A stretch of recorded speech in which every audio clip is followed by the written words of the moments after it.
Yeah. Yeah. Yeah.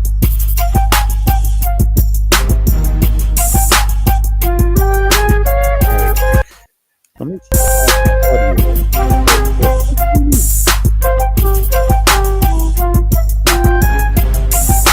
Yeah, there we go. All right. 1, 2, 1, 2, 1, 2. Let me see how this is going. 2 seconds, y'all. Do, do, do, do, do, do, do, do, do. All righty. See here.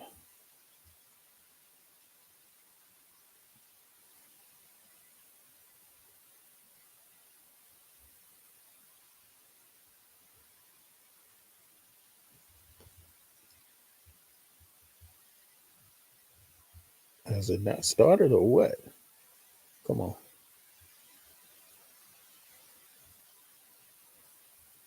Okay. Yes. Almost there. Sorry about the delay. I should have left the music on with this one. Let me see here. So, live. Okay.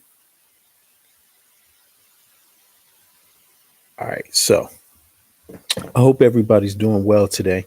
It's the 17th of February, 5:27 p.m. Central European Time, and that would make it 11:27 a.m.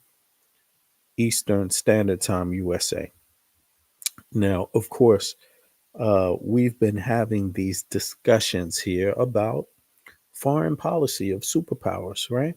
About the USA political moment in history that the US is in. The US is in the constitutional crises.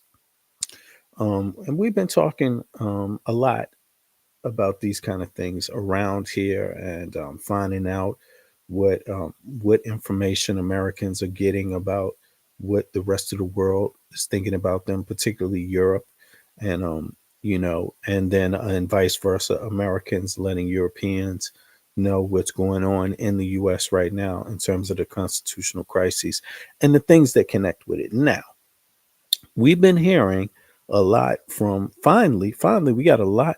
We finally got a lot to hear in terms of statements, public statements from many of Trump's appointees, the Secretary of Defense, the Vice President. He's really an appointee, really, Vice President, and Trump himself, right? And of course, the Director of the Department of Justice. Now we got a chance to hear from her, and you know, we kind of gotten used to their perspective on things and their woke crusade, to kind of purge out the wokeness out of people, even though there's nothing called woke. I couldn't find it really in any type of government manual. So I couldn't find it in any kind of law that's in the Constitution or a law that's written. It's like, it's becoming very interesting at this point, but I'm sure they'll find what they need. But in any case, it gives us a chance to look at who our wonderful new leader is, Trump, that has these fantastic connections in the world that can bring peace. His relationship with President Xi of China, Trump. It's a wonderful, respectful relationship. And Trump looks up highly to him. He said himself that Xi is powerful. He can do anything. He's met with Putin. He's had wonderful words about Putin personally. And he's even claimed to understand his political perspective, his position that he's in on the global stage, right? And then we got a chance to hear from Trump. Now, we heard from Biden and Harris, which is totally different type of concept. right? Democratic, has, loss of life in mind, um, on an equal basis, not just when it comes to one group and not the other, just everybody.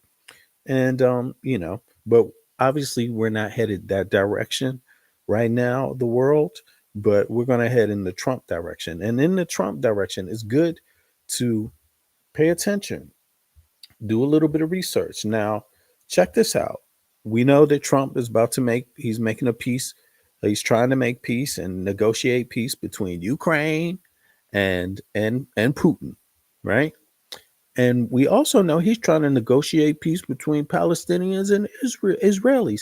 That's very interesting because both Putin and the United States have some influence in that because they both supply both sides with weapons. Putin helps supply Iran with weapons, Hezbollah with weapons, Hamas with weapons, right? And others through Iran, right? Now, that's fine having a side that you take, but don't try to pretend like you're not behind the weapons dealing. Don't try to pretend that you're a superpower that doesn't have influence over them, Putin, because you do. Because let's be honest, they also take up your view of the world in some kind of way, right? Which is why you support them. But on the other side, you have Trump, who is supporting Ukraine and Israel, and Biden before that, and Harris before that, right? With weapons, with logistics, with a lot of things, political help, support, economic help, support. Yeah. So what that means right now is that since they're both clearly behind a good amount of what's happening to Palestinians and Israelis, to Russians when they're entering into Ukraine to invade and take land, yeah, they're people too. We understand what that's like when Ukrainians are fighting for their life and defending their land and possibly wanting to kill you and stop you from doing that. Folks get that, right? But now you two are in the perfect position. Trump, Putin, and also Xi, because he sells weapons and supports. He sells weapons to Putin, right? Economic aid, weapons aid, and the same thing with Iran. And these are the groups that have been attacking Israel or attacking Ukraine. They're behind it. That's who's behind it. Who's behind the defense of Ukraine and Israel largely is the Western powers, right? So now that you got a Westerner that agrees with you, a Westerner that you're used to working with Putin and Xi, you're used to working with Trump. You agree with Trump. You even worked to interfere with the elections so Trump could be elected. Bravo. Bravo. Well done. Well done. But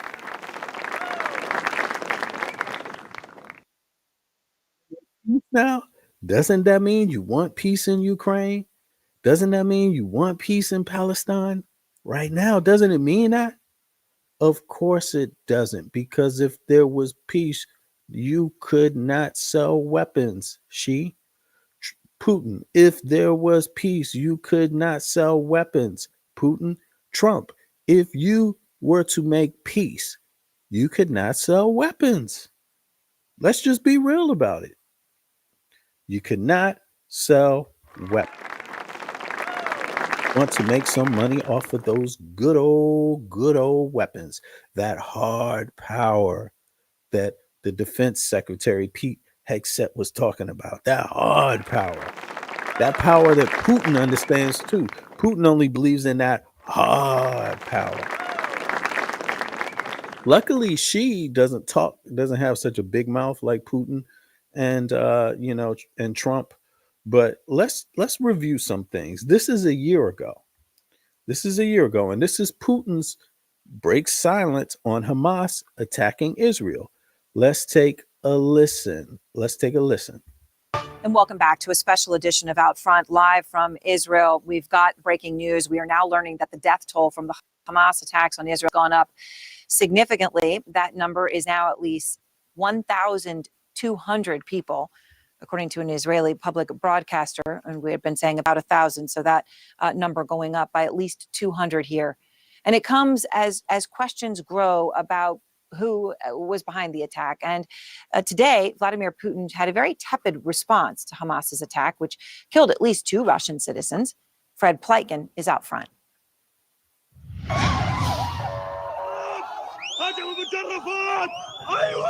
After hundreds of Israelis were slaughtered by Hamas near Gaza, condemnation and condolences poured in from around the world, but not from Russian leader Vladimir Putin. Now, in his first comments, instead of empathy, Putin blasting the U.S. This is a clear example of the failure of the United States policy in the Middle East. Now, so he's saying that Biden's policy and Harris's policy is a failure in the Middle East. This was a year ago. But now, luckily, it's today, and Biden and Harris are not the problem. They're not even present. And guess who's hunting them down? Trump. Didn't Trump tell Putin that? Yes. Putin knows that Trump's goal is to hunt them down. Right? So Putin knows because he supported Trump. He supported J.D. Vance. He supported Pete Hegseth. He supported the appointee to the CIA now, director of the CIA. You see? So there can be no mistake whatsoever. These people definitely can make peace in Palestine and Ukraine. They definitely can, because they definitely know more about what is going on in both places than they act like. And I wonder why that is. Could it be that they both believe in, taking land, selling weapons, making people kill each other for on and on and on and on? Could it be? Let's take a listen. Which tried to monopolize any settlement between Israelis and Palestinians. They try to monopolize. How do you try to monopolize any settlement between Israelis and Palestinians? You are selling weapons to them. You are getting them weapons. You are supporting people that give them weapons. All you have to do is stop giving them the weapons. Just say, hey, this is what you got to do if you want to keep these weapons. If you want to have these weapons, you can't just be attacking Israel. And if they do, then we will take the issue up. We will speak out on it. Look at this. Look at this. That's why it's called Putin breaks silence, because he's been silent. He's been silent, playing the back the whole time, knowing that he's a part of the death and the carnage between Israel and Palestine. He's not an innocent party. He is part of the party. Kremlin-controlled TV following suit, mocking both America and Israel for allegedly being caught off guard by Hamas's attack. Mossad and its famous counterintelligence, as well as the U.S. and its CIA, slept through Hamas's invasion. It's the biggest Israeli failure in security since 1973. Well, there's another failure in security. That's the one that led to Trump being president and led to Trump basically being the president. So that's a failure in security also. So wouldn't Putin know about that? Wouldn't he know a little bit about that? I mean, would he just be totally oblivious to it? Or would he have some inside information? What do you think? I mean, I know one thing for sure. Him and Trump really seem like they want to make a deal. And they're both selling weapons and supporting both groups politically and monetarily and weapons wise. So it should be a good opportunity for these groups to have peace, unless the goal is to not have peace anyway. Like Ukraine has been saying. Ukraine has said, hey, Putin doesn't want peace anyway. Putin wants to take Ukraine. And it looks like he's been able to do it, take pieces of it. This is the second time He is taking pieces of it.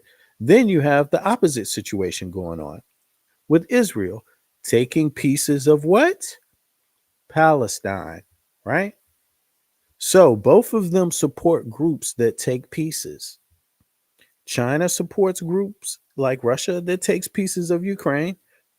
Putin supports Russia taking pieces of Ukraine. And ironically, they're both against Israel taking pieces of Palestine. Don't you think that's a little weird? It sounds like they don't really care about the taking of pieces, that it's more about trying to take some pieces yourself and sell weapons to anyone that can take some pieces whenever they can. That's what it sounds like to me. And it sounds like Trump, Xi, and Putin know a whole lot about that across the globe. Russia has long been allied with Israel's staunchest adversaries and Hamas's most important backers, bombing Syrian rebels in support of pro-Iranian fighters battling on the side of Syrian President Bashar al-Assad during Syria's civil war. But Russia also maintained strong ties and security arrangements with Israel, Putin meeting Israel's Prime Minister Benjamin Netanyahu on many occasions. We in no way underestimate the importance of measures that would ensure very strong security of the state of Israel. But since Putin launched his full-scale war against Ukraine, Tehran has become a key ally for Moscow at Israel's expense, fostering economic and military ties with Iran, while Tehran provides the Russian army with scores of Shahed drones the Russians used to hit Ukraine. Now look at that. Look at how quick Putin flips from Israel and flips right over to the people that are attacking them. Like, look how easily he just does that. And when you have a political environment of superpowers that sell weapons that behave just like that, what you have is a never-ending conflict, because you can't just flip-flop like that. And when you're selling weapons to one group to take pieces from another, or when you're taking pieces from another yourself, it looks kind of weird that you would oppose somebody else in taking pieces. And the truth of the matter is that you don't really oppose anyone taking pieces. You don't, because you know the game is about everybody pretending like they're on different sides while they're selling weapons to people that have differences of opinion, and hoping that those people with difference of opinion kill themselves for you. So you can come later after the carnage has already been made and clean up the pieces, or in Trump's case, build up the pieces. Either way, it's all about build and destroy when you're dealing with authoritarian leaders, period. Ukrainian cities and infrastructure. And their problem is that if you don't destroy, you can't build. Kiev says, even though Tehran denies it.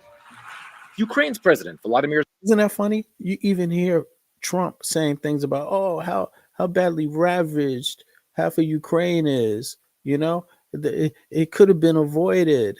Like these Russians weren't going to kill them and rape their children. What are you talking about, Trump? You see what I mean? Like, he's underestimating, he's belittling all of the human stories, which aren't his, because he wasn't there to tell any stories.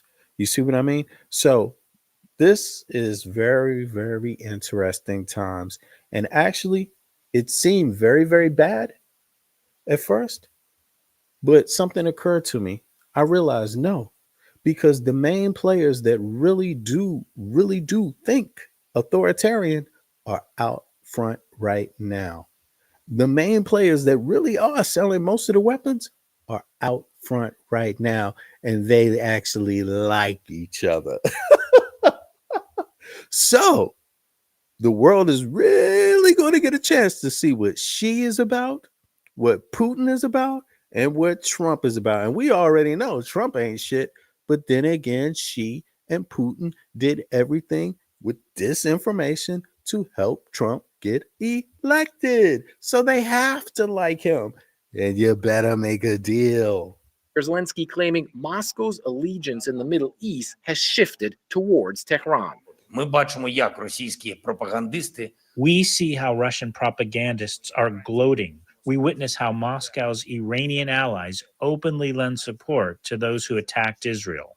And Aaron, the Kremlin has denied Vladimir Zelensky's allegations that the Russians are trying to inflame the situations between the Israelis and the Palestinians. However, the former chief rabbi of Moscow, who of course fled Russia about 2 weeks after the full-on invasion of Ukraine. Listen, y'all, this is a year ago.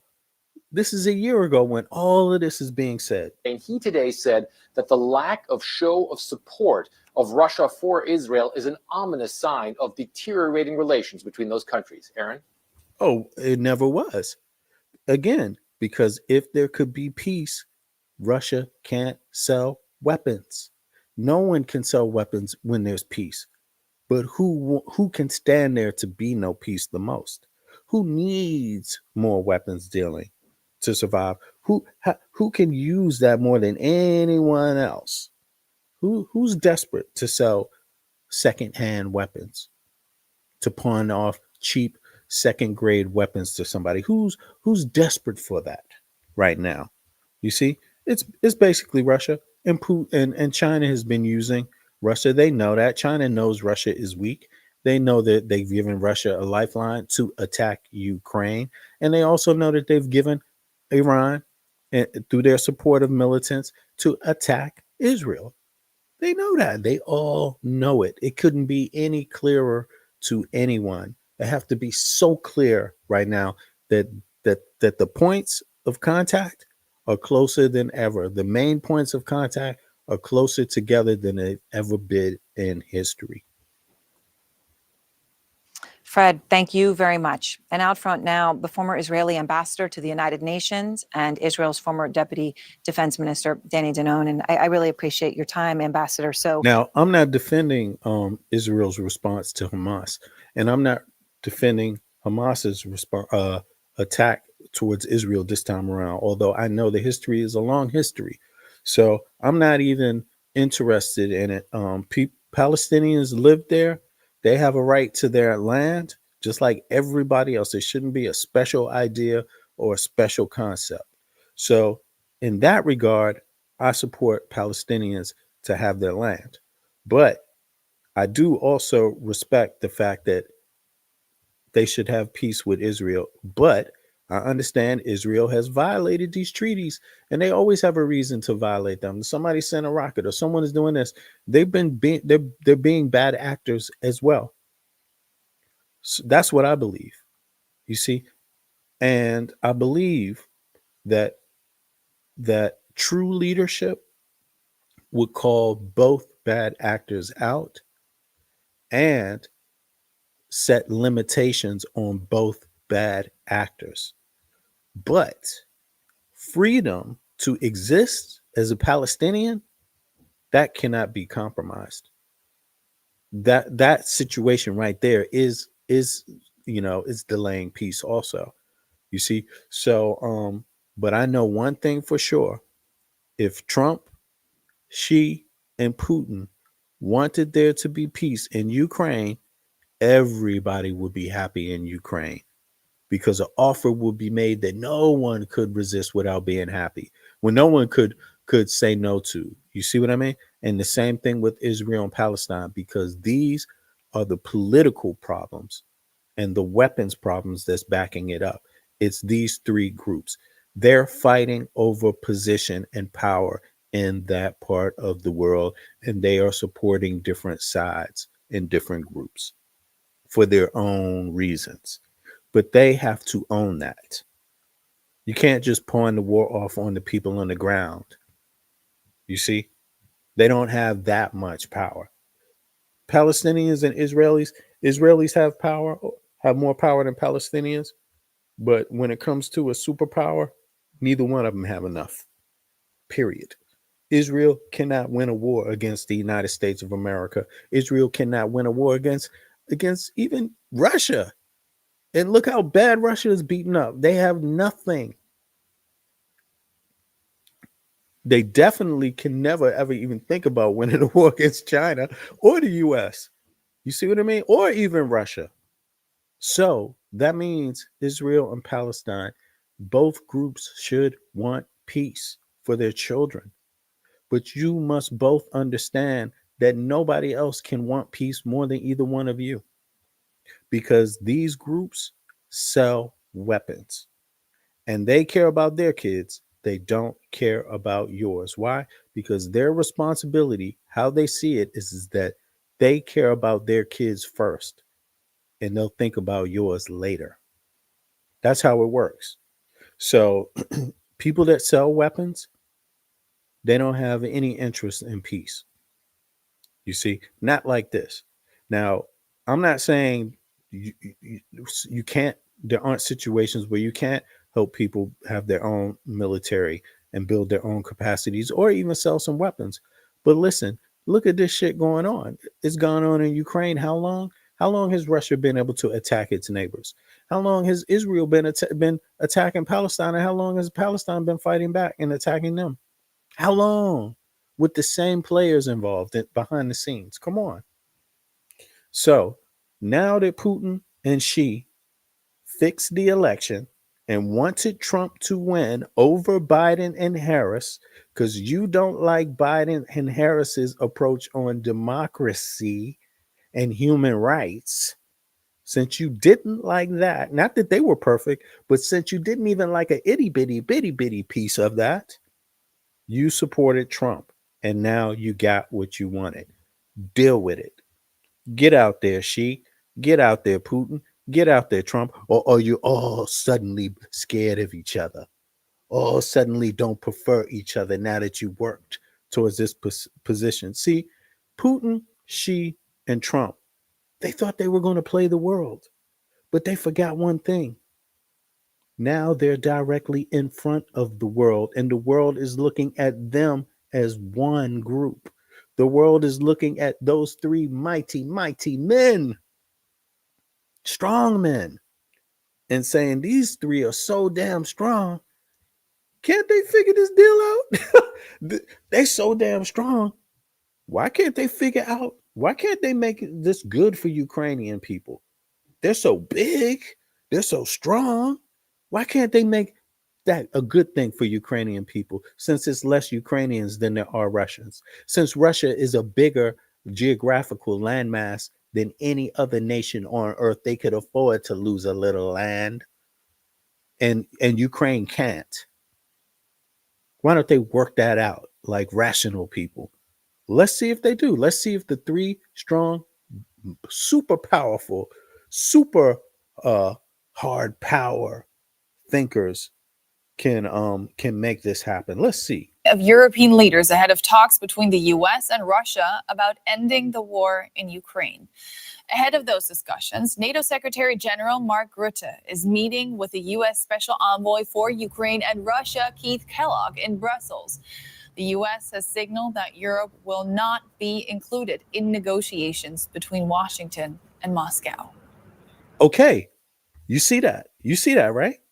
So here's the deal. Trump, the one that Putin and Xi supported, they're going to keep the EU, the other superpower, out of the conversation. So shouldn't that make a deal even better? Shouldn't that make a deal even easier to make? Shouldn't it be an easy deal for these? Because they're getting everything they want, yo. It's so obvious. These three men have every advantage, more advantage than anyone else ever had in the history of mankind. They can't make a deal on Ukraine to make the Ukrainian people happy? No, because they all want to steal some more from the Ukrainian people. Look, they can't make a deal between Israel and Palestine? No, because they never wanted a deal for Palestine. I'm telling you, they never wanted a deal. They just wanted to play politics and be anti-Western, which, hey, you have the right to be. But when you're playing politics, when you're saying anti-Western, that's bullshit. When you're playing politics, when you're saying anti-Eastern, that's bullshit. You're supposed to keep it real. Say the things you feel and don't just say them for politic. You see, because the truth is that those same people that's been saying anti-Western shit, they really respect a lot of Western shit. Just like a lot of Westerners are not totally ignorant of the East, beautiful things about the East. Come on. What's up, Leonard? I mean, yo, brother, everything we experiencing right now, we know who is behind it, brother. We know who is behind it. Everything that's going on in the US right now, if you just take the simple-minded Republicans out of the picture, who's involved? Putin, Xi, and Trump. That's who's in charge. And everywhere those three men go, there will always be conflict. There will never be any peace because always it's about taking something. And they all agree it's okay to take things from people. They all agree. It couldn't even be clearer. There's no more. I mean, at least before the US, at least they could say that, hey, they could recognize Palestinians' right to exist. At least they could do that. Now that's gone. So it can't be clearer. It can't be clearer to nobody. It cannot be clearer. These three men are responsible for a whole lot of bullshit. A whole lot of bullshit because they are authoritarian leaders. Just understand that. See, democracy is not easy, especially one where people share power, where the leaders changing every 4 years. That's not easy. That takes responsibility. That takes a recognition of what freedom is. See, the fact that one person can't constantly be ruling over people, that everybody's got to have a shot. How do you get a shot? It's with a chance to select a new leader, new representation, Congress, president, Senate, all of that stuff, right? And when you take that away from people, what do you get? What do you get? We see what they get. We see which people are able to see it clearly. So I really hope people follow up on this moment in history because it's a special moment in history. You might not see it again. It may not be a better educational moment. Salute to you. And for Leonard. more on this, we can bring in our Brother. correspondent, Jack Perrick in Brussels. Jack, NATO Chief Mark Rutte is about to meet the U.S. Special Envoy for Ukraine. What can you tell us about this meeting? Yeah, not so much at the moment. They have got just the meeting on the agenda. We know that there will be no press opportunities.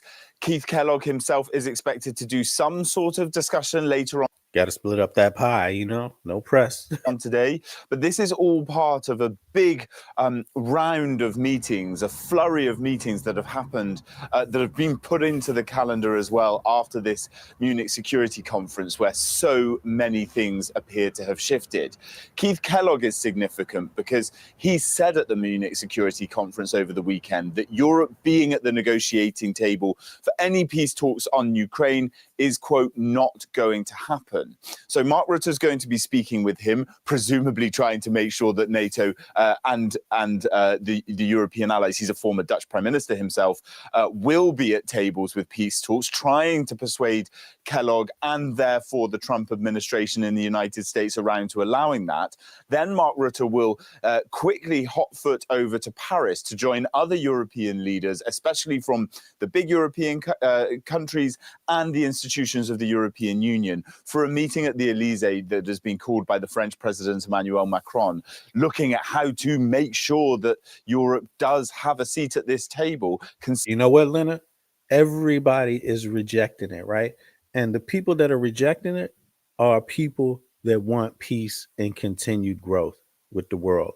Look, the people that are rejecting Trump, Putin, and Xi, because look, it's simple. North Korea and Russia, it's Xi who gave them a lifeline. It's him giving them a lifeline. And when you give these people a lifeline, you take a political decision. That's a political decision. So he voluntarily chose the side that he would support. And that's exactly what he's doing. He's following through, supporting Russia, supporting North Korea, right? Iran, they both supporting Iran. Putin and Xi are both supporting Iran. Iran supports Hezbollah and Hamas. And I'm not saying it in a derogatory way. I'm saying it in a rational way. These are the sides, the two sides. You see Trump. Trump just came in and Putin came in and they said, we don't want Europe, the EU involved in any negotiations. You know what that means for the EU? That means don't point the finger at the EU when any of your shit doesn't work. And it also means the EU, where higher education is free, where healthcare is available to the poor and the middle class, that means they have a different model of democracy, a different model of capitalism that they're trying to offer the world. That's what that means. Trump, Putin, and Xi, they don't give a fuck about that one. They might have health care. They might, and Xi, I'm not going to say they're all unilaterally exactly the same, but let's be honest. China doesn't interfere in people's political decisions. They don't care if you elect an authoritarian leader. They don't care if your leader is a mass murderer. That's their official policy, right? So they don't interfere. They don't, and that's their way of saying we support those we want to support, but we don't have to make a public. We don't. It doesn't have to be a. It doesn't have to be the defining element of who we are. It shouldn't be what defines China, that we say democracy is good and other places aren't. Nah, because I also can respect that to some degree, but it don't change the fact that when you sell weapons, you're selling death. And China knows that they're selling death through those weapons. Putin knows he's selling death just as much as the United States knows some people are going to get hurt with these weapons. Just as much as the EU knows some people are going to get hurt with these weapons. But when these three men, they don't realize what they're doing, bro. Because in one hand, they're projecting, they're showing that they have a plot. And their plot is to do something underhanded that they don't want the world to know about. So they can't have Ukraine and they can't have the EU in the meeting. That's pretty much what it says. But what they don't realize, that's what they're getting out of it. People know that that's a weak position to take in the first place. But what it also shows, and they don't realize this, is that actually you three can make a deal right now on peace. You can actually make the peace. You can make the peace in Palestine too, because Putin and Trump in the US are behind the conflict. So rather than just pretend like they don't have an opportunity to solve stuff, they actually have an opportunity. People are just about to see that in truth, they don't want peace, bro. That's the reason why they don't want the EU or Ukraine in the meeting. That's the reason why they're not going to tell Hamas or Hezbollah to stop shooting weapons. Listen, there's another organization in the West Bank. They said for a long time they wish Iran stopped meddling in their politics and stop suggesting and giving logistics to groups that want to attack Israel, because it's only prolonging the peace process and it's only prolonging the two-state solution. They've been saying this forever. So why would Putin and Iran not follow up with that? I'm not saying they don't have the right to fight either. These groups, if they want to fight, they can fight.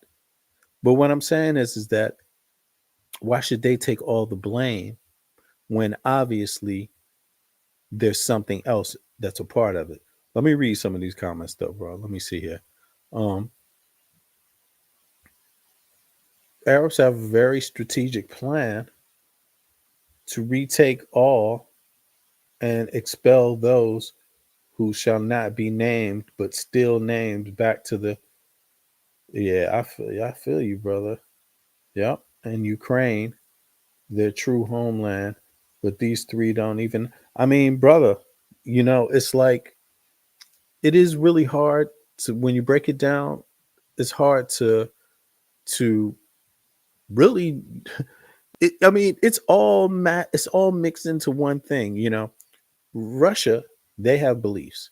And Russia, when you get among the aristocrats, they have strong beliefs, which are all bullshit. Aristocratic Some of them are okay, but look, they literally believed they were the second Rome, and part of that has something to do with the Orthodox Church too. You see, but as an empire, Russia really believed it was the second Rome. And you could see that in some kind of way, the US and Western countries, they also went through this kind of ideological Christianized view of things, right? That are pretty much unobtainable, right? But China, it's called exceptionalism. China, they also have their own view as an empire and of the world. And these views are not exactly the same, but what they have that everyone can relate to present, that is always out front, is the authoritarianism and the weapons dealing, and the fact that they have had neighbors complain about their harassment for a long time in history. So, you know, yeah, I mean, you know, at the end of the day, for me, I just think people are people, regular people, average people, no matter who you are, you're dealing with average people. And I think at the end of the day, they're being played by bad leadership, basically being played. And I don't think it's normal to have conflicts last that long. They only last that long when you have poor leadership, and I think we're getting a very good example of why things never get resolved. And I think the truth of it, I'm just saying my truth. I think the truth of it is that she doesn't give a damn about peace. It sounds good and it sounds reasonable and um it sounds civilized to say that. But if you want to blow your head off, he doesn't care. If you're willing to kill your neighbor, he doesn't care. If you're willing to chop your neighbor's head off or chop babies out of his stomach, he doesn't care. And it's the same for Putin. And look at Trump. Do you think Trump give a hell no? They don't care. They just don't care.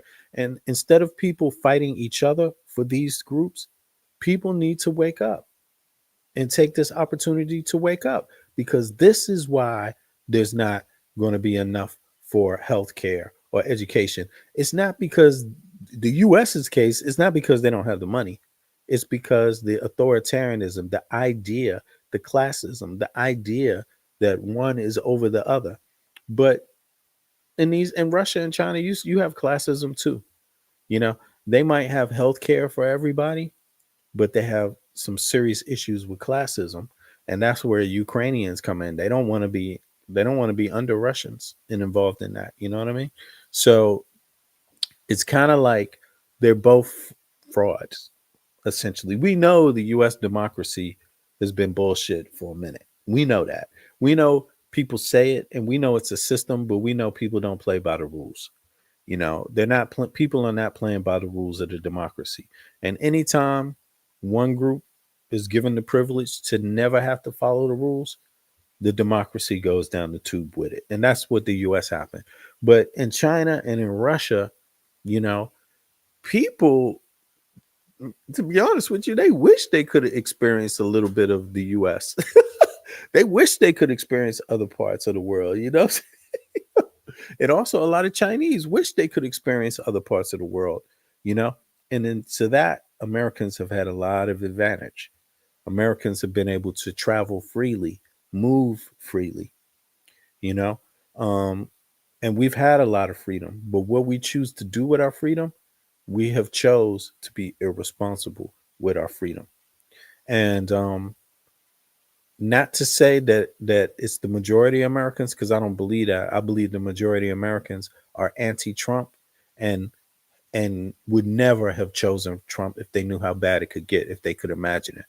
But you know, he didn't get even 50% of America didn't even vote for him. It's like 40%, because 30% of the people don't even vote at all. So he can't. No one. He didn't even get above 50% of the population in the first place. But even with the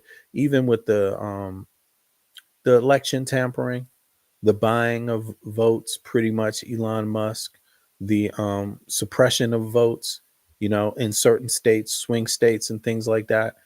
It wasn't a fair election, and it's terrible. But that means these people that had power doesn't respect power. They don't respect the Constitution, and they violated the Constitution. And at the end of the day, that's also a problem. If we don't win that fight, it's over, man. If we don't win that fight, we can't call ourselves. We don't even know what to call ourselves anymore, bro. You know, it's just it's so bad. But let me play a little bit more of this real quick. Considering as well, and what's important for the Europeans is that they've spent relatively similar amounts of money on the Ukraine war as Russia's invasion, at least of Ukraine, as the United States has. If you look at the graphs of how much military spending and financial aid to Ukraine have gone in total, they're sort of matching between the United States and the Europeans as well. Mm-hmm. It does seem like it comes as a surprise to European leaders now at the back of the Munich Security Conference, and we're seeing leaders scramble. Look, it is a surprise, but you know something? The whole world is watching, and so the whole world is going based on these deals that are made about Ukraine and Palestine. Guess who everyone can look at and judge together? If the Europeans aren't in the room, they can't be judged. You see what I'm saying? They can't even be judged by the world if they're not allowed in the room. So it's actually a very good opportunity for everyone to find out what Putin, and what Trump are really about, their values. And because these same values is exactly how they're going to treat everybody else. And if the Europeans aren't allowed in that meeting, you can't blame them. Can't blame them no more. No one's there to blame. You see, so I'm just like, okay, this ain't looking that bad, because at the end of the day, let there be no mistake. You know, the U.S. sells about 40% of the weapons out there, you know, and running around the earth. You know what I'm saying? And Putin and Xi have to do a little bit of work to catch up to that. But they're catching up, and they're doing it where it counts, where it makes a difference. You see what I mean? And on top of that, it depends on what type of weapons we're talking about. But they engage in warfare, and they engage in geopolitical warfare. So that's just at the bottom line. They're not going to stop. And although you could say the Europeans have been kept out of the Israeli-Palestinian negotiating. Yes, they have been. You haven't heard nobody invite them to the table. You see what I'm saying? So I think it's starting to get very narrowed down to where we could get a clear picture of what the problem is and what the values are. She should be out there criticizing Trump for being anti-democratic. He is not. Putin is not. Putin and Xi should be criticizing Trump in the U.S. for not having universal health care. They are not, because that's not really their values. They could be talking about education. They could be criticizing the U.S. for not having higher education free. Everybody in the world needs to criticize the U.S. for not having those things right there. And when you see a group that's not criticizing it, that means they don't value it. That's what that means. So just like you saw, JD Vance, we're going to cover that again, came over here and tried to preach to Europeans. Man, the Europeans, they ate his ass up for breakfast. They were like, are you crazy? You don't even want your people voting. You don't even want your people having health care. You don't even want your people having higher education. And you're talking about values? I'm going to tell everybody. Putin doesn't like the EU. Trump doesn't like the EU. Why? Because they saw this disinformation coming and they did something about it. They realized the problem. They realized if you have some hate groups or some groups running around using freedom of speech all day long to get away with harassing people, that's an inroad for foreign interference in your elections.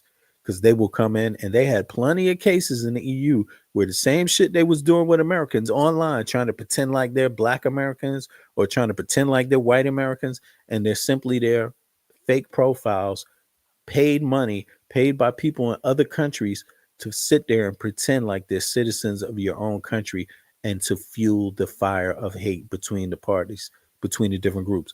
But the truth of the reality of it is that Europeans are more united than Americans are united with themselves. That's the reality. So that disinformation could only go so far. But the Americans are so busy fighting each other over values, trying to decide who has the right to control their own body, who has the right to define themselves, who has the right to live freely, who have the right, what are your rights? Do you even have the right to vote? Even America can't even figure out if they're going to be able to vote next year. That's how deep the problem over values are in the USA. There's a war over values, and one group does not respect healthcare. One group does not respect education. One group does not respect affordable housing. One group does not respect people owning their own bodies. There's only one group.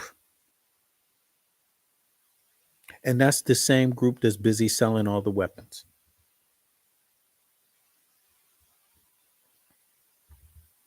You said it there, a flurry of meetings to prove their relevance and their the thing that they can do something in the resolution of this Ukraine war. What options do they have realistically on the table now, though? Well, what they firstly want to make sure that they can do is get at that table. And the argument of the financial spending that the Europeans have put so much money on the table is important and perhaps potentially able to persuade the United States to allow them.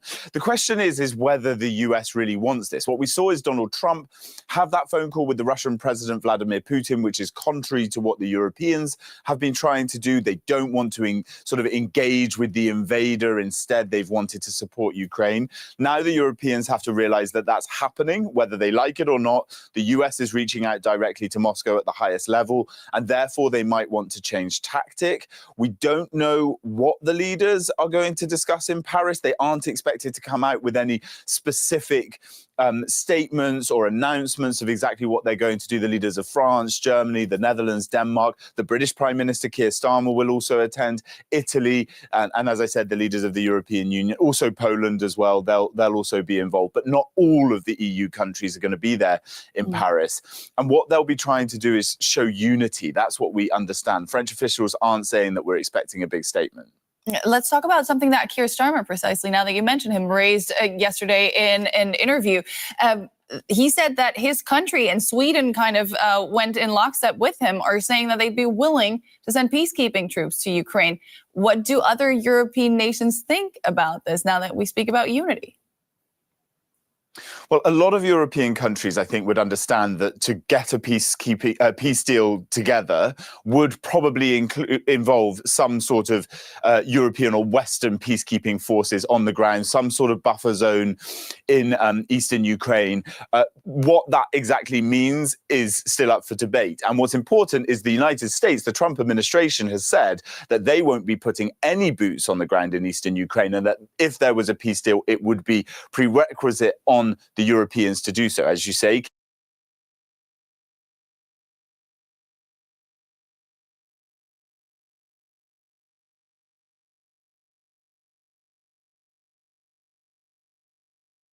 Oh, I'm sorry. Yeah, once in my mind, when I hear Trump say Europeans will have to put boots on the ground, think about this, people. Think about this. Why should you only respect nations that are willing to put boots on the ground in the first place? Why is that where it has to go for someone to think it's a good idea to do? See, because don't get me wrong, it's the narration that there's a problem with. Some of the things, it depends on how you frame it, if you can get some truth out of it. But that statement, when I look at the reality of it is that people shouldn't be so quick to think that a group that can make weapons or a group that could have a military should make more weapons or should create more military presence. And see, when Trump says that, he's just making the EU become more militarized. And actually, once you build up your military capacity, you have to keep it up, right? Or it's just going to get old, right? So you have to keep putting money into it, right? And you put money into it, and you might have to some of the other things you believe in that are based on your values, you might have to scrap, like education, higher access to free education for everyone, higher education for everyone, healthcare for everyone, affordable housing for everyone, right? And the reason why I say that is because we're just dealing with the EU has $15 trillion a year, right? So the mere fact that they don't want to spend more money on military and don't want to have boots on the ground, people shouldn't think about it like it's a bad idea. But you have to understand this. If Trump is only willing to negotiate it in a way that means someone else has to build up their military capacity to meet Trump where he leaves the situation, they will. But what you're going to hear after they do it is complaints about why the EU is building up its military capacity. All you're going to do is get more complaints from Putin. You see how it don't make sense? Because Putin started off by saying he invaded Ukraine because he's scared of NATO's military capacity. So what's going to give? What's give? You're going to be afraid of the same people you were afraid of them at first, and now you're going to be more afraid because they're going to be having to make more weapons and build up their military to be on your border, which is what you said you didn't want in the first place. You see how the game is played, y'all? In other words, what Trump said is bullshit. He went into that meeting. Whatever he came out with to tell the public is bullshit. It makes no sense at all. Even if you believe something about what Putin said, it doesn't make sense. It's exactly the opposite of what Putin said he wanted in the first place. So you see how that's not a real negotiation, y'all? That's phony. They're phony. They're being phony about the shit. Let me drop this link for Leonard. My fault, bro. If you want to hop on up, man, because my fault. I know sometimes I can be rolling, and we got 1 hour or 45 minutes left. So hop on up if you want, Leonard. Let me see here. The pop agenda is in their top 5 goals. Oh, well, it's much easier to take stuff when more people are dead. You know what I'm saying? Period, basically. So, people want to kill each other. Nobody's going to be stopping it. That's the crazy part about it. So this is things that we have to know before we get into conflict. And these are the questions with each other. We got to think about this before we get in conflict with each other, that we have to think, well, is it going to benefit us or is it only going to benefit other people? So it's only going to benefit other people if you don't make the weapons. So, I mean, at the end of the day, that's what it is. Now, I hope people can see some of these things that I'm saying. And I know I'm not crazy because sometimes I'm saying shit even before the Midas touch is saying it. And I even notice they even got some of my talking points. I don't know if it's by accident, if it's on purpose. I don't even care. It's not talking points. It's revelations. You know what I'm saying? I'm one of the first people that came out over the net and just said, fuck this. The election was rigged. Also, some of the other points that they've been bringing out about the negotiations, about how relevant it is for Europeans to speak up right now. My critique on the president, vice president, on Pete Hegseth, I did my own critique of them live before I watched the Midas touch, and they were doing the same critique. So, and that was a couple of days after I did mine. So I know that some of these ideas I'm not alone in. You see what I mean? And what I'm saying right now, it may not have been said, like, because I'm coming really far. I'm just going out there and saying Putin, Trump, and Xi can bring peace to Ukraine. and peace to Palestine if they wanted peace. Because these three men are more like each other and have more in common with each other and are responsible for each other, even maintaining power, bro. Even she is responsible for Putin maintaining power. Trump is responsible for Putin maintaining power. So they should definitely be able to make a deal. You see what I mean? They should definitely be able to make a deal. And that's how I think people should look at this now. Don't look at it so much like you're not in control. No, let these big dummies be in control. They want control. Let them be in control and let them show themselves to the world for what they really are, because that's really what we need to move on.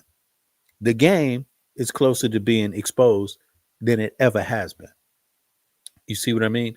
Now, people that believe in democracy in Europe, in Canada, in Mexico, guess who they going to be helping out real soon with some democracy? They're going to be helping the Americans that voted in this last election but didn't have their vote counted. They're going to be helping democracy this time around.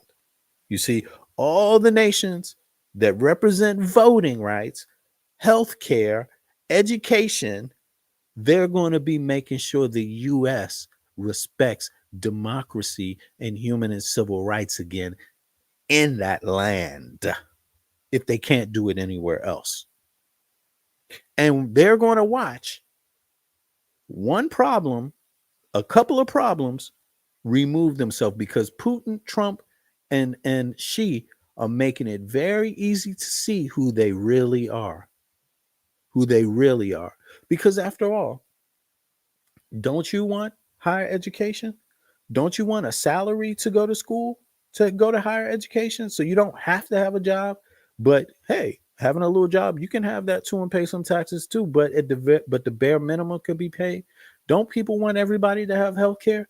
If you want those kind of values, if you respect those kind of values for themselves, you have to fight for other people to have those values too. You got to support the other people in the world that share those values and want them. And a lot of Americans want that, but they had their dream and their values stripped from them.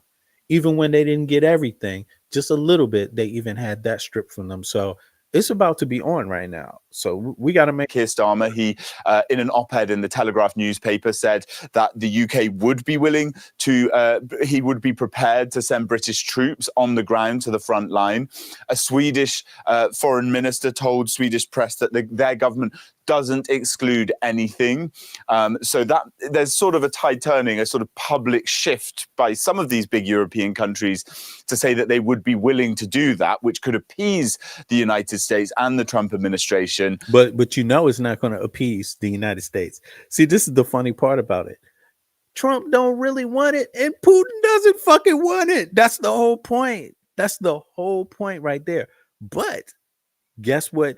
If they keep talking shit, if Putin and Trump keep talking shit, they might get what they want.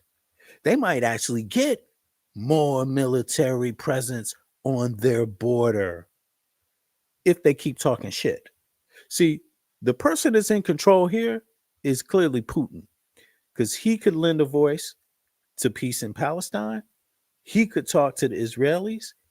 He could talk to the Ukrainians and say, hey, my bad. We ain't going to take all this. We're going to back off. You know what I'm saying? He could actually say that to them, but he doesn't. That's the whole point. He doesn't want that. So they come out with these lies that don't make any sense because they can't explain why they're not really going to make peace. What they want is a shakedown. That's what they want. They think they're going to make the shakedown on everybody, but they played themselves by being greedy, just like greedy people. See, Putin and Trump, they played themselves. The moment they said it was just going to be them two in the room, they showed everybody that it's them.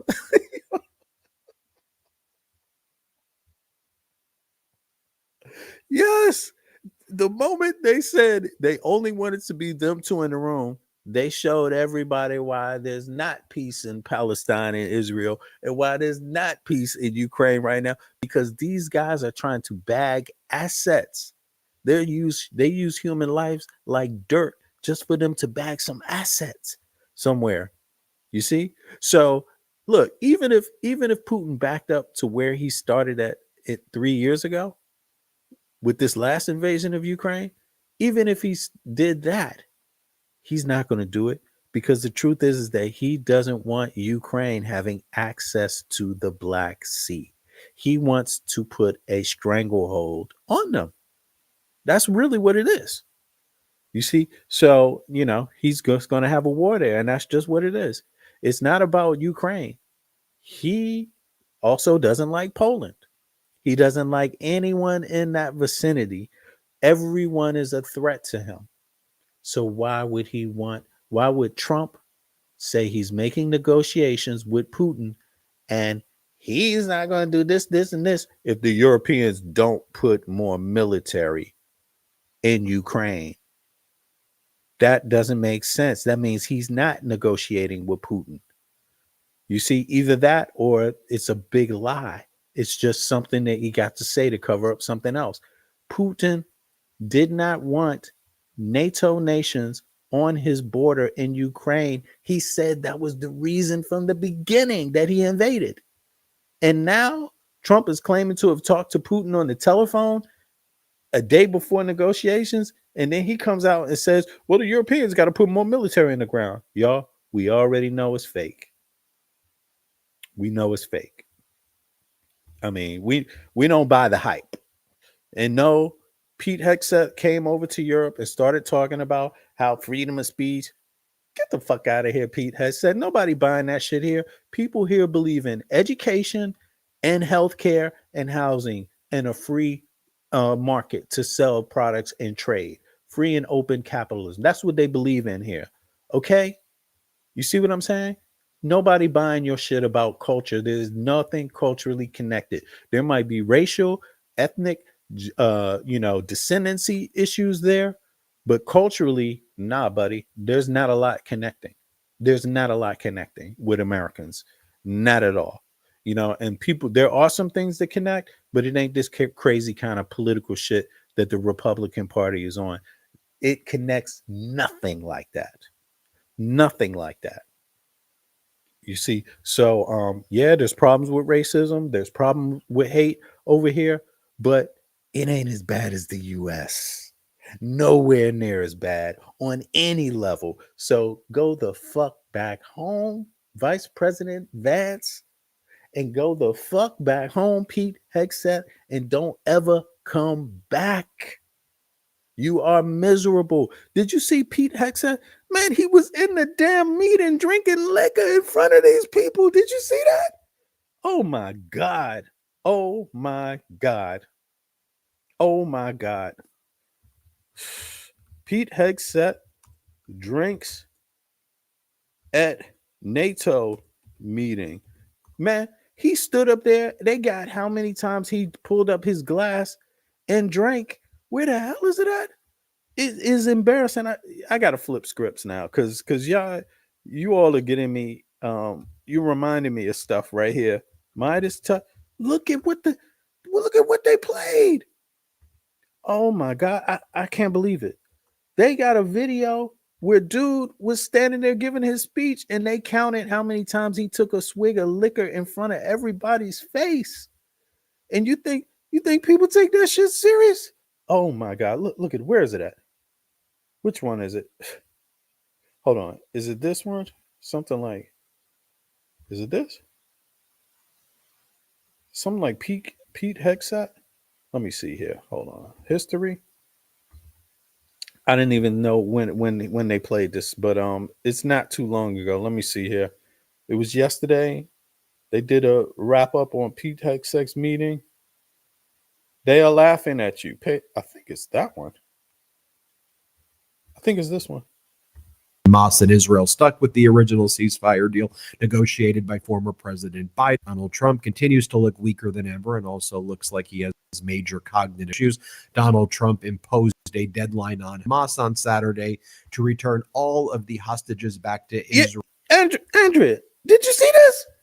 Dude he's up there swigging. He can't go in. He have the jitters in his bones, y'all. Dude is an alcoholic. Is a clean alcoholic. I'm not dissing anybody that's struggled with substance abuse or anything like that. But we're not talking about that. We're talking about this man came to a damn NATO meeting and he couldn't hold off on the drinking just for a damn NATO meeting in front of people. I don't know what else there is to say by noon or else. But is that American values that they want to share, that they want to spread to Europe? Donald Trump said he would unleash hell. Hamas ignored Donald Trump's deadline. Hamas and Israel stuck with the original ceasefire deal negotiated by former President Biden. Donald Trump did nothing about it.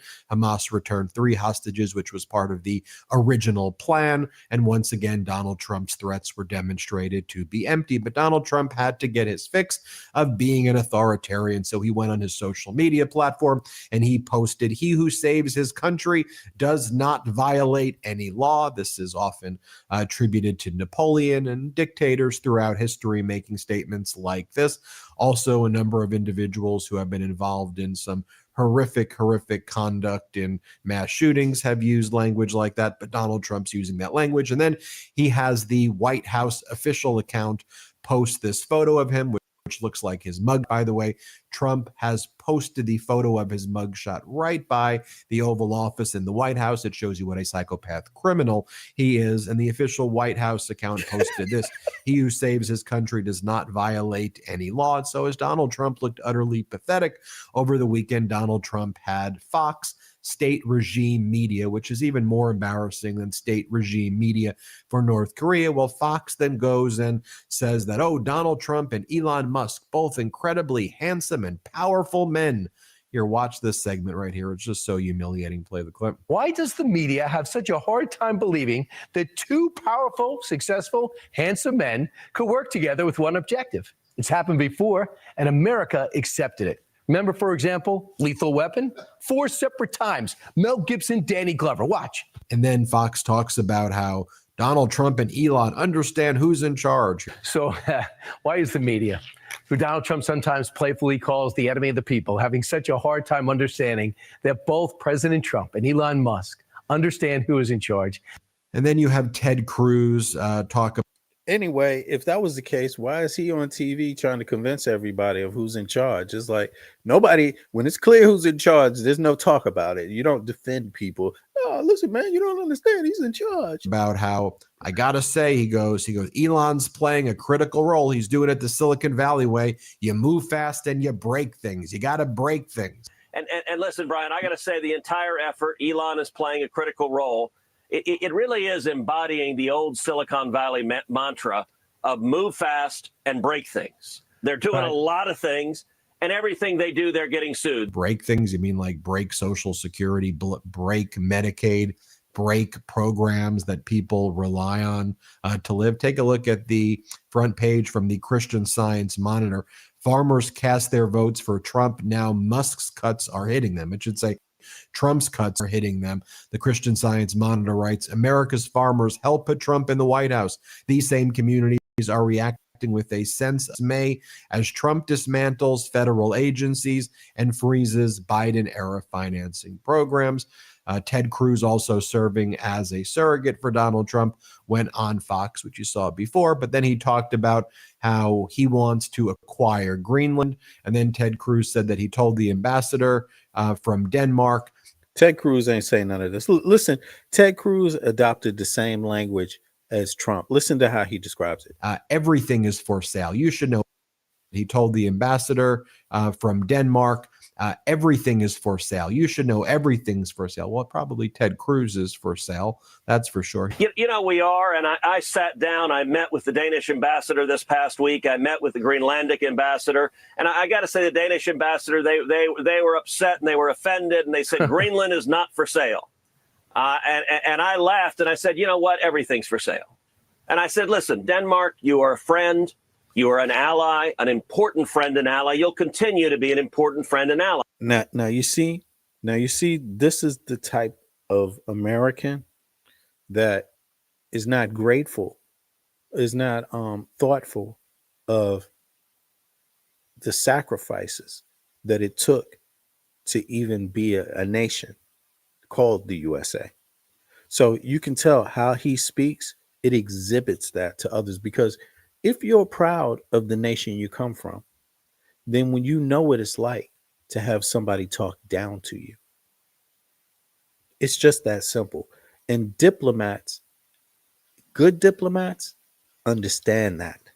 And you can see what type of diplomat this guy is by how he speaks. Laughed, and I said, you know what?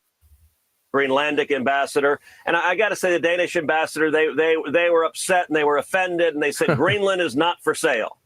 And I laughed and I said, you know what? Everything's for sale. And I said, listen, Denmark, you are a friend. You hear that? He just so easily said that. Is your mother for sale? Is your daughter for sale? Is your wife for sale? You see how easily he's able to say that? Everybody knows this is garbage, what he's saying. And I doubt very seriously that he said that. I doubt it very seriously. In fact, I don't even think he has the balls to do anything, to say anything Trump did not say to tell anyone. So Americans just don't believe this guy. It's like Trump. If you believe this dude without evidence, exact evidence, it'll be your worst mistake. You are an ally. Well, hold on. Let me bring this back because I want to see those damn drinks. I want to see the drinks that this guy had. You know what? Maybe I should just keep on. I'm sorry. I got off balance. In any case, let's get back to the topic. The topic is now that the Europeans aren't involved in the negotiations, we've seen that. Other people got the lead. If Trump, and Putin wanted there to be peace in Palestine, between Palestine and Israel, there would be.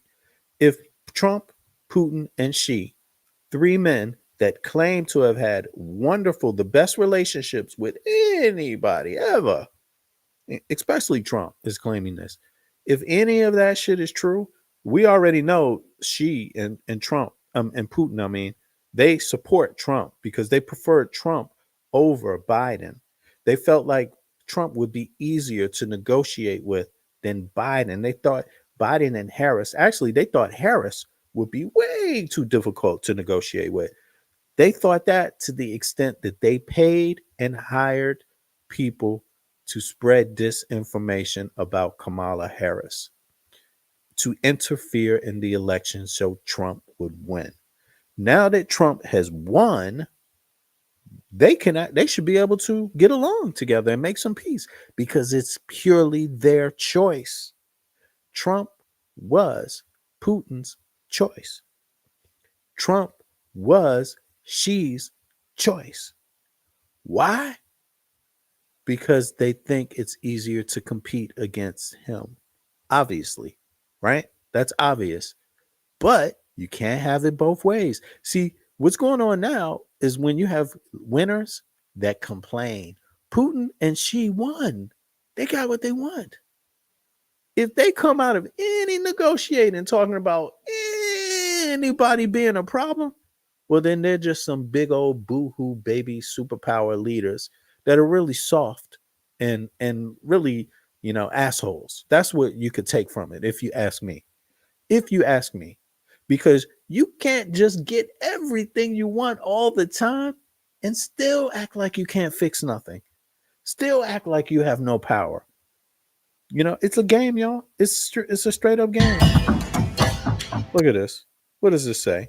Gaza belongs to Palestinians only. Xi Jinping's big difference of Palestine, China slams Trump's plan. Now, but think about this again. He's slamming Trump's plan, so that's what he wants to say in words. You see that? You see the game? You see this bullshit? Yeah. He's complaining about Trump, but he wanted Trump. He's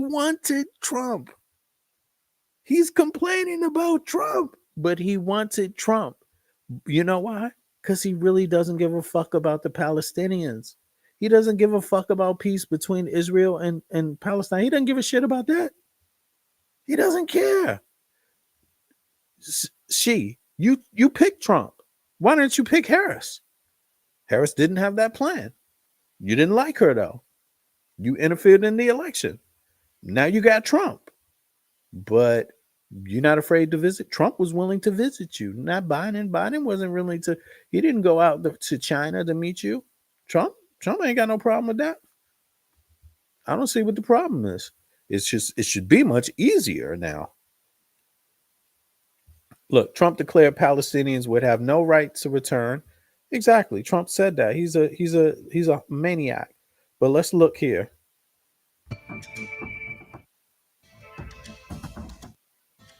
Chinese Foreign Ministry reiterates its opposition, calls it as forced displacement.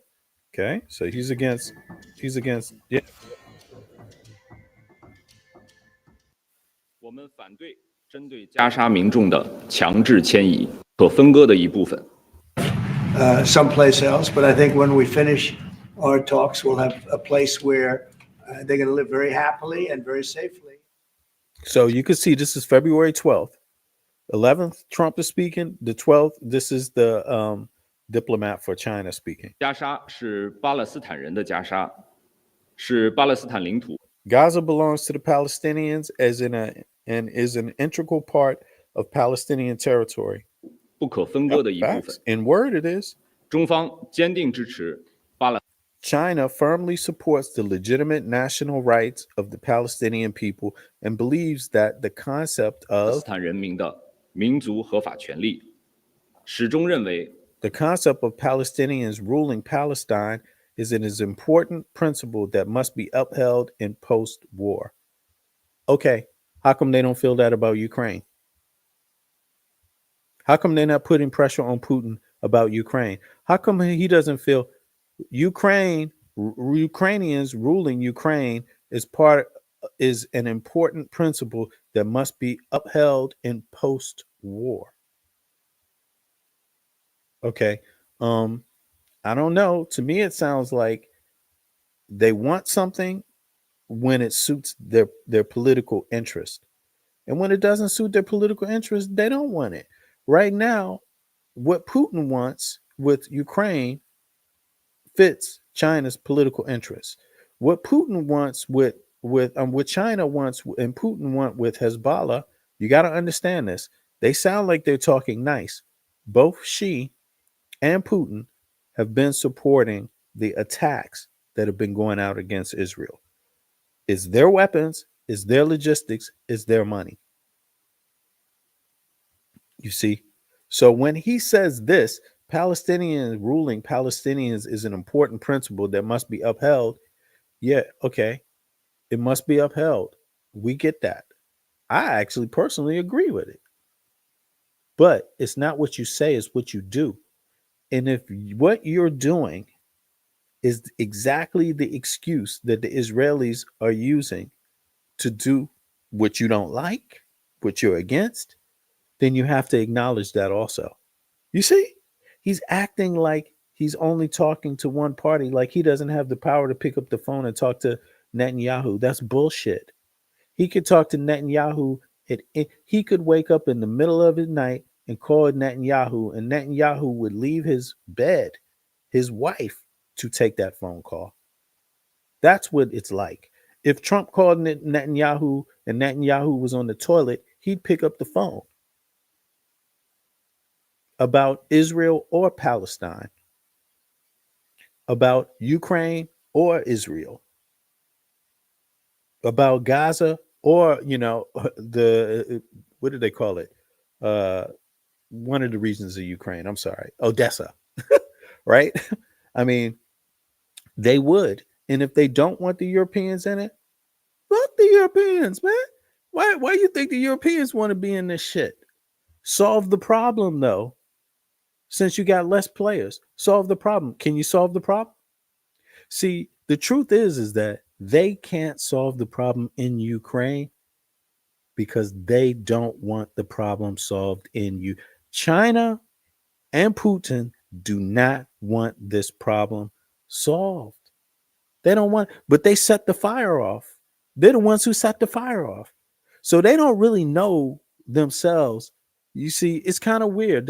It's more about them losing. They don't know if they're going to lose something. But China, you supported Putin, you supported Iran. What are you going to do? What are you going to do to take leadership over the peace? Is it just going to be verbal diarrhea? Because everybody wished peace to Palestine. It sounds good. That sounded good for damn near 70 something years. But talk is cheap. Sounding good doesn't cut it, you know? So let's see. Let's play this. I mean, it's just rhetoric. 八人制八是加沙战后治理必须坚持的重要原则。 Look, China doesn't like the US or anybody else selling weapons to people on their borders. So their way of getting back is by selling weapons to people on other people's borders. That's what this is. So they don't care if Russia, if they can help Russia attack Ukraine or attack any infrastructure in Europe.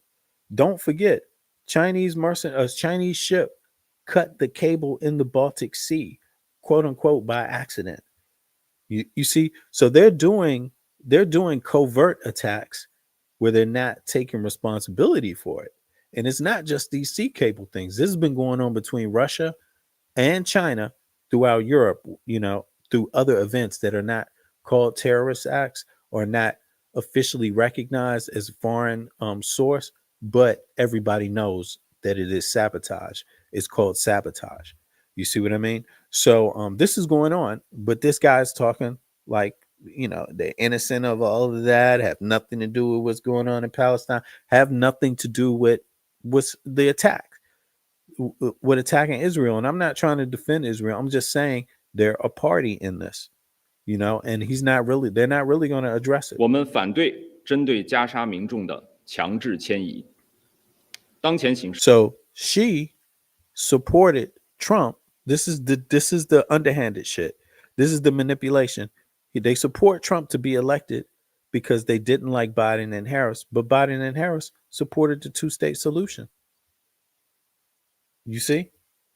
So while they're claiming one thing, they did something that helped create Trump, and they're not acknowledging it. Folks, we can't be stupid. I'm not rich. I don't have as much money as the Asian man, the Chinese man here. I don't have as much money as Trump's bitch ass. Right? I don't have as much money as Putin's bitch ass. Right? But I recognize people that don't take responsibility for what they do and point the finger at somebody else. And there's been 70 years just between Palestine and Israel of finger pointing by the same parties. The same parties. It's gotten boring, to be honest. This is what Putin said just 7 months ago before Trump became president. Господин Трамп, как кандидат в президенты, заявляет о том, что он готов и хочет остановить войну на Украине, мы к этому относимся вполне серьезно. Я не знаком, разумеется, с его возможными предложениями по поводу того, как он собирается это сделать. И это, конечно, ключевой вопрос. Но я не сомневаюсь, что он говорит это искренне, и мы это поддержим. То, что... All right, I'm going to say it here. He said the fact that Mr. Trump, as a presidential candidate, Господин Трамп, как кандидат в президенты, заявляет о том, declares he is ready. The fact that he declares he is ready and wants to stop the war in Ukraine, что он готов и хочет остановить войну на Украине, мы well, we take this quite seriously. К этому относимся вполне серьезно. I am not, of course, familiar with his possible Не знаком, разумеется, с его возможными Of course you're not. предложениями по поводу того, как он собирается это сделать. Regarding how he is going to do this. So he has no idea about what plan he's talking about. Why? But he has been talking. Keep in mind, see how the lies come out. Trump said he'd been talking to Putin for the last 4 years periodically. And this guy's like, I don't know about his plans. И это, конечно, And ключевой of course I wouldn't. Why would I? I'm just a good guy. вопрос. And this is, of course, the key question. What's really in the plan? He doesn't know Trump. They're not personal friends. He don't have a good relationship. He's a totally caught off guy by this idea that, hey, the war should stop. How many ideas to stop this war could there be anyway, Putin? Но я не сомневаюсь, что он говорит это. But check this out. This is what we wanted, y'all. Thank you very much, Mr. Putin. Thank you very much. Because he agrees. He says, but I have no doubt he means it seriously. That's what Mr. Putin thought 7 months ago. So he should have no problem making a deal with Trump that fits the situation best for the Ukrainians. He got no problem with that because he wants peace and he knows Trump is sincere. But does Putin like what Trump said about the EU troops being inside of Ukraine? Does he like that? Mr. Putin, do you care to respond any day close, or are you going to duck that one because you know it makes no goddamn sense that Trump would say that if he was being real? Искренне. И мы это поддержим. То, что... So you guys got that. I mean, you got it right here. This is what the man said July 24th. That's 7 months ago. So he said this shit 7 months ago. Look, hold on. He said it 7 months ago. Hold on. I'm fighting. And look at this. This is February 16th now. So we get it. So listen, so this is much sooner. 7 months ago. Now here, let's listen. See that. We spoke long and hard. Steve Witkoff was with him for a very extended period. We spoke long and hard.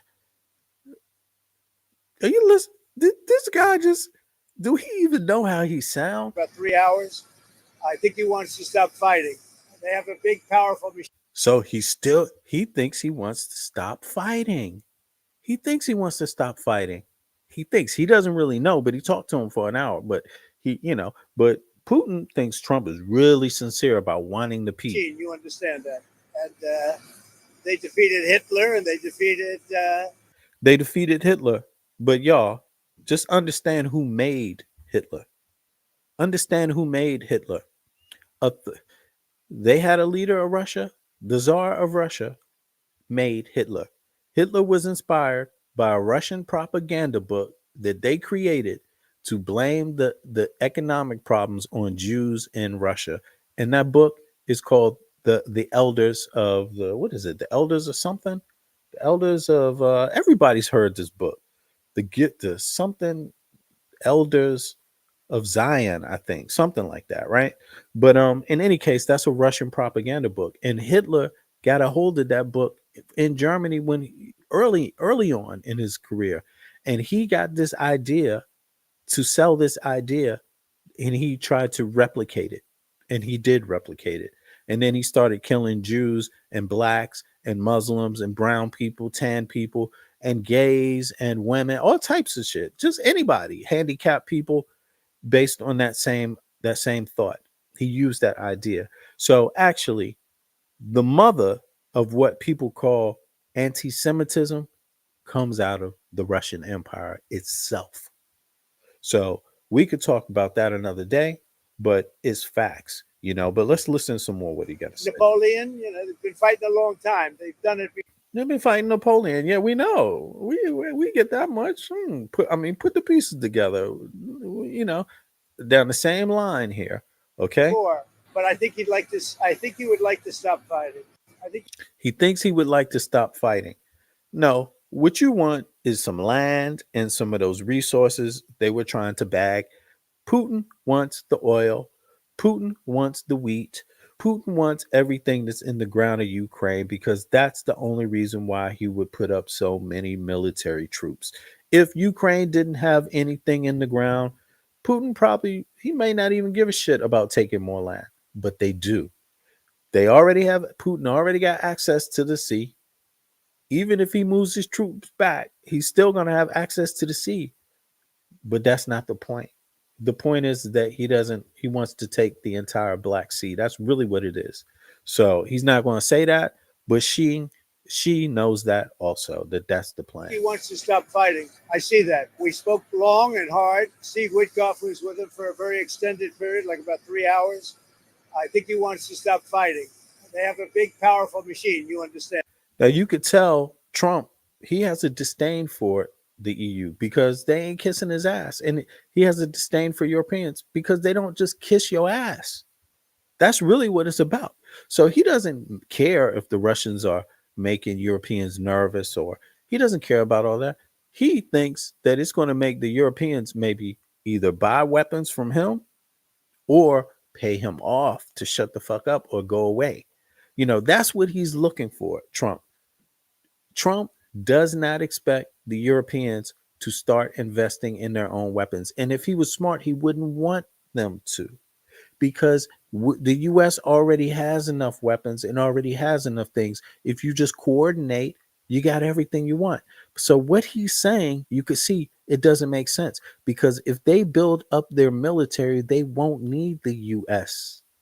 You see what I'm saying? Like, what he's saying makes no sense. But guess what's going to happen now? The Europeans are talking, and they are going to build up their military capacity even greater. Even greater. Is that what people wanted? Is that what people wanted? Apparently so. Apparently so, because if you're not against authoritarianism, then you want people buying more, making more weapons. You want people that have free higher education, free health care, that respect affordable housing. Those are the people that that might want to defend their way of life. You see what I'm saying? Those are the people that are saying, wait a second, our way of life is under threat. So we may not want to rely on the U.S. to respect democracy, education, healthcare. Yeah, that's what Trump totally represents. A total separation of values now, because the man was elected by authoritarians. He is an authoritarian, and he's right at the center of the problem. But the one thing people really need to wrap their head around is just, and take this further, understand one simple thing. These guys, if they wanted peace, peace could happen between Palestine and Israel, because they represent two sides of the conflict. Putin and Trump, right there. Those are the ones that are supplying the weapons. Those are the ones that have the political power. Or if not, they got nukes, right? And it's the same thing in Ukraine. So there can be peace. If you don't see peace coming from this, you know why it is. And you know who was kept out of the room. And you know why they were kept out of the room.